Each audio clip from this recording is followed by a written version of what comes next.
ખેડા જિલ્લામાં વરસાદી માહોલ છવાયો। માતર, મહેમદાવાદ, નડિયાદ સહિતના ગ્રામ્ય વિસ્તારો પણ પ્રભાવિત નજરે પડ્યા। વીજળીના કડાકા ભડાકા સાથે મેઘરાજાની ધમાકેદાર બેટિંગ જોવા મળી। ભારે પવન સાથે રાત્રે 1 ઇંચથી વધુ વરસાદ ખાબક્યો હતો।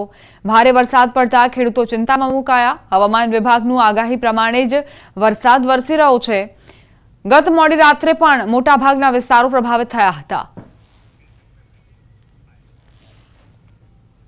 આણંદના આંકલાવના ઉમેઠા ગામમાંથી પસાર થતી મહીસાગર નદીમાં એકાએક પાણી છોડવામાં આવતા 11 લોકો અને 250 જેટલા પશુ ફસાયા।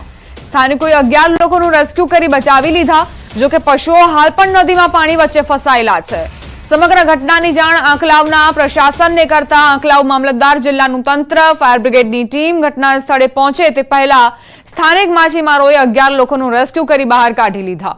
ગત રાત્રિએ ખેડા જિલ્લાના વહીવટી તંત્રએ વણાકબોરી ડેમમાંથી 1 લાખ ક્યુસેક પાણી છોડ્યું અને ત્યારબાદ આ 11 લોકો પોતાના પશુઓ સહિત ત્યાં ફસાયા। સંવાદદાતા જનક જોડાઈ ગયા છે વધુ જાણકારી સાથે। જનક, શું આખરે ઘટના બની હતી અને અત્યારે જે લોકોનું રેસ્ક્યુ કરવામાં આવ્યું છે તેઓ સુરક્ષિત છે કે કેમ? એ ચોક્કસ આજે ખેડા જિલ્લામાં આવેલો જે વણાકબોરી ડેમ છે, એ વણાકબોરી ડેમમાંથી જે મહીસાગર નદી છે લોકમાતા, એ આણંદમાંથી બી પસાર થાય છે અને આણંદ જિલ્લાના આંકલાવ, ઉમેટા, બામણગામ, ચમારા ત્યાં નદીનો ખૂબ મોટો અખગ વિસ્તાર આવેલો છે। ગત રાત્રિએ લગભગ 1 લાખ ક્યુસેક પાણી વણાકબોરી ડેમમાંથી છોડવામાં આવ્યું હતું। સામાન્ય રીતે આ સંજોગોમાં એવું માનવામાં આવે છે કે 1 લાખ ક્યુસેક પાણીથી નદીમાં સમય જતો હોય છે, એની કોઈ અસર થતી હોતી નથી, પરંતુ આ એક જે વિસ્તાર છે। આભાર જનક જાણકારી આપવા માટે।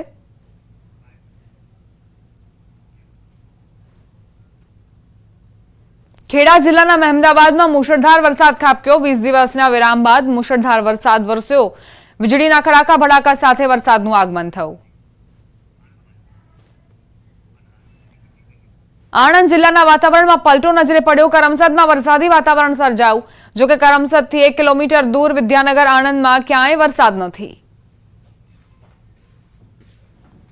આણંદના ઘણા એવા વિસ્તારો છે જ્યાં વાતાવરણમાં પલટો જોવા મળ્યો છે। કરમસદમાં વરસાદી વાતાવરણ સર્જાયું। કરમસદથી 1 કિલોમીટર દૂર વિદ્યાનગરમાં વરસાદ નથી, પરંતુ ઘણા એવા વિસ્તારો એવા છે જ્યાં વરસાદની એન્ટ્રીથી જ ગરમીથી, બફારાથી લોકોને રાહત મળી હતી। હવામાન વિભાગની આગાહી પ્રમાણે જ આણંદના કેટલાક વિસ્તારો પ્રભાવિત થયા છે। ગ્રામ્ય વિસ્તારોમાં પણ વરસાદ વરસ્યો છે।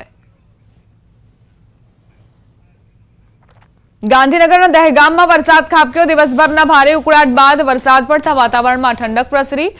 દહેગામના ફોરેસ્ટ ઓફિસની સામે ઠાકોરવાસમાં વરસાદી પાણી ભરાયા છે।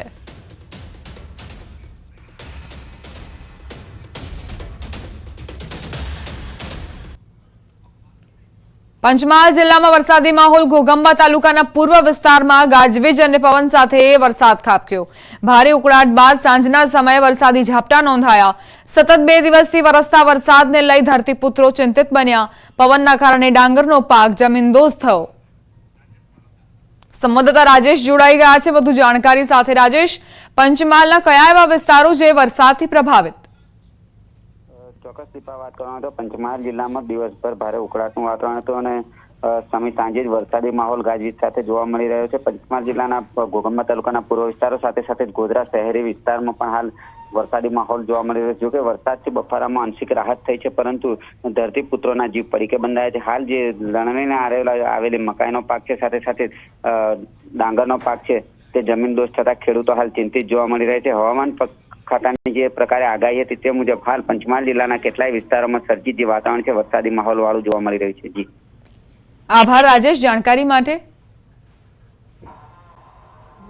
પંચમહાલ બાદ હવે વાત કરીએ દાહોદની। દાહોદના વાતાવરણમાં પલટો નજરે પડ્યો। શહેર સહિત આસપાસના વિસ્તારમાં વરસાદ ખાબક્યો। પવનના સુસવાટા અને વીજળીના કડાકા સાથે વરસાદ ખાબક્યો। વરસાદને લઈને લોકોને ગરમીથી રાહત મળી। દિવસભર ઉકળાટ બાદ વરસાદ નોંધાયો હતો।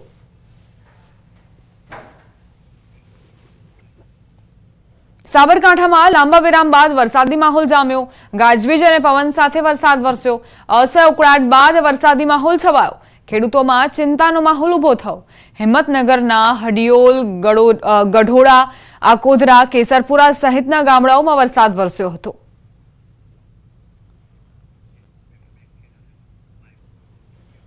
ખેડા જિલ્લાના મહેમદાવાદમાં મુશળધાર વરસાદ ખાબક્યો 20 દિવસના વિરામ બાદ મુશળધાર વરસાદ વરસ્યો વીજળીના કડાકા ભડાકા સાથે વરસાદનું આગમન ઉકળાટ ભર્યા વાતાવરણ બાદ વરસાદ વરસતા ઠંડક પ્રસરી મહેમદાવાદ શહેર સહિત ગ્રામ્ય વિસ્તારોમાં પણ વરસાદ નોંધાયો ખાતરજ મુકવા મોદજ નેનપુર સહિતના ગ્રામ્ય વિસ્તારોમાં વરસાદ ખાબક્યો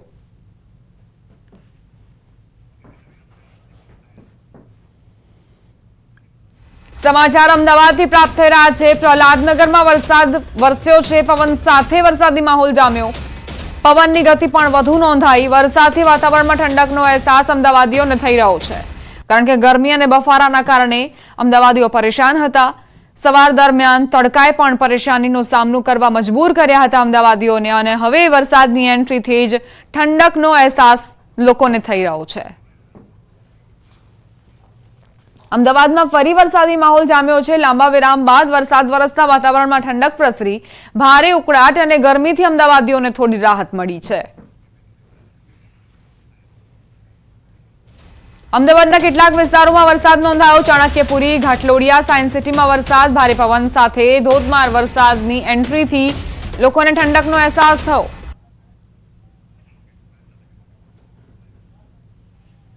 અમદાવાદના ઓઢવમાં ભારે પવન સાથે ધોધમાર વરસાદ વરસ્યો હતો આકાશમાં કાળા ડિબાંગ વાદળો ઘેરાયા અને ત્યારબાદ મેઘરાજાએ રી એન્ટ્રી કરી વિઝિબિલિટીમાં પણ ઘટાડો જોવા મળ્યો છે પવનની ગતિ પણ ખૂબ જ તીવ્ર નોંધાઈ હતી ભારે પવન સાથે ઓઢવમાં વરસાદ ખાબક્યો હતો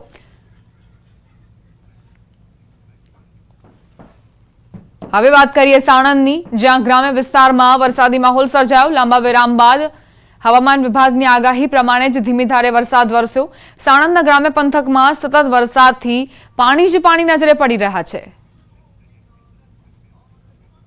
રાજ્યમાં ભારેથી અતિભારે વરસાદનું એલર્ટ છે અતિભારે વરસાદથી પૂરની સ્થિતિ સર્જાવાની સંભાવના રાજ્યના 9 જિલ્લામાં પૂરના એંધાણ વડોદરા પર ફરી પૂરનો ખતરો તોળાઈ રહ્યો છે ભરૂચ દાહોદ નર્મદામાં પૂરનું જોખમ નવસારી પંચમહાલ સુરતમાં પણ પૂરનું જોખમ તાપી વડોદરા વલસાડમાં પૂર આવી શકે છે હવામાન વિભાગે પૂરનું એલર્ટ આપ્યું છે તો ફરી એક ચિંતાના સમાચાર પ્રાપ્ત થઈ રહ્યા છે કારણ કે ઘણા એવા જિલ્લાઓ છે જ્યાં પૂરનો ખતરો તોડાઈ રહ્યો છે અતિ ભારે વરસાદના કારણે પૂર આવી શકે છે તેવી સંભાવના 9 જિલ્લા એવા છે જેમાં વડોદરાનો સમાવેશ થાય છે ભરૂચ દાહોદ નર્મદા નવસારી પંચમહાલ સુરત તાપી વડોદરા વલસાડમાં પૂર આવી શકે છે પૂરના ખતરામાં નાગરિકોને સાવધાની રાખવી પડશે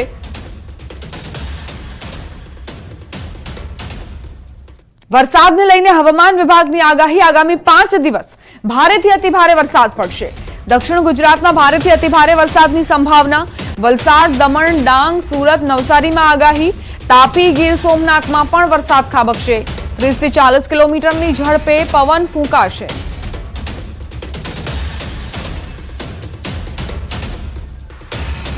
दिन तक भारी टू अति भारी बरसात का संभावना है इसमें आपका गुजरात रीजन जो है वाइड स्प्रेड बारिश है अगले 5 दिन तक और उसके अगले 2 दिन फेयरली वाइड स्प्रेड है और सौराष्ट्र कच्छ के लिए अगले 2 दिन स्कैटर्ड रहेगा और उसके अगले 3 दिन फेयरली वाइड स्प्रेड रहेगा और उसका लास्ट जो 2 दिन रहेगा हेवी रेनफॉल वार्निंग जो दिया गया है इसमें गुजरात रीजन में डे 1 में heavy to very heavy day 2 में भी हेवी टू वेरी हेवी इसमें मेनली जो साउदर्न दक्षिण क्षेत्रीय है गुजरात की उसमें ये बारिश होने का संभावना है સુરતના પાંડેસરાના ગાંધી કુટીર પાસે ખાડીના રોડ પર પાણી ફરી વળ્યા